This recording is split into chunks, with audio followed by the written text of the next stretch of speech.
Okay, so I've had a few requests from people to tell about this little apparatus I'm wearing. So, I'm not used to using the phone in this direction. These are Aftershokz by Titanium, and they are bone conductive headphones. So, let's see. Alright. I'm not really wearing them the right way. They're meant to be sat behind your head, but I have a bunch of extra space there. There's apparently a mini design that I would like to get so that it fits properly. They are bone conductive headphones. The reason I have them is because my normal hearing is screwed up. I'm not deaf, but I would be considered part of the hard of hearing community. It's more of auditory processing issues and pain from a lot of sounds, actually. Now, I'm in New Jersey, and I watch the New Jersey Spotlight News. The host, Brianna Venozzi, I've nicknamed Brianna Whistlenosey, because as she's speaking, she whistles more than I do on the S's. And that's a sound that I hate and which hurts my ears. I hate when I make that sound. So when I'm listening through the phone or the TV, I'm just like, ow, ow, your voice is so high pitched. But with these, it's not as bad, and I don't know why. I don't really understand a lot about these auditory things, but I have a lifelong issue with hearing, and especially through devices. These are extremely helpful for me for phone calls, as I can't really just hold the phone up forever. My arms get tired, part of my disability. And when I put it on speakerphone, the person on the other end is just saying, what, I can't hear you, what? And if it's not on speakerphone, I'm saying, what, I can't hear you, what? So they are Bluetooth headphones.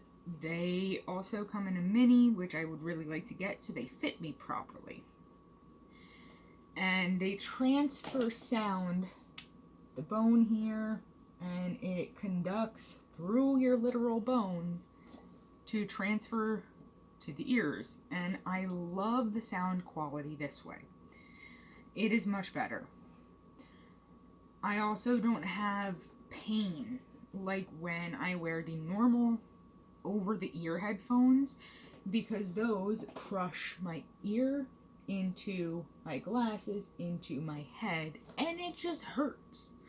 And I can't use earbuds because, and I'm not going to stick my finger in my ear right now because I have an active infection. I have chronic ear infections. All I have to do is wear earbuds for like an hour, and I will have an infection in one ear that, as it clears up, I get in the other ear. And this could just stop then, or it can go back and forth for like 3 straight months, and my ears are just in agony. Doctor told me I have eczema in my ears. I don't know. I have so many health issues that it's exhausting. It's exhausting. I don't want to deal with all these medical issues, so instead of going and seeing an audiologist like I should to figure out what's wrong with my hearing, I've got these. Unfortunately, it doesn't help with my tinnitus. I will still have ringing in the ears. And, you know, if you are like having sound sensitivity issues, a lot of people on the spectrum like to have noise canceling headphones. These won't help with that. They will not help with that. You can hear while they're on. Your ears are not blocked. They came with earplugs, but I can't use those because, again, chronic ear infections. So just for some of the, nerdy stat things, I actually have the model number on here. So it's a 5 volt or 150 milliamp input. They don't take that long to charge, and they do last a long time. I can generally use them for like 6 straight hours of constant audio input before it'll even be at low battery. One thing I do have an issue with them is the low battery warning. I will be listening to something and they'll just be at some sort of volume like this, and I can hear, and it's okay, and I can understand because it's being conducted through my facial bones, and I can hear, and it's fine. And then all of a sudden, charge me! So, apologize for your eardrums, but that happens to me, yeah. So, this button here, play, pause. If you're playing a video and you double click, it's supposed to go to the next one. However, I have a lot of issues with electronics. These don't work for me properly. I don't want to say that it's a problem with them, though. I have a lifelong weird issue with all electronics, and especially Bluetooth. Don't know why. I've got this, theory that it could even have to do with my disability, because my disability includes my nerve endings and electric conductivity, and I do have issues where my devices like to not respond to my fingers, especially times when my hands are numb, because there's not enough electrical conductivity going through.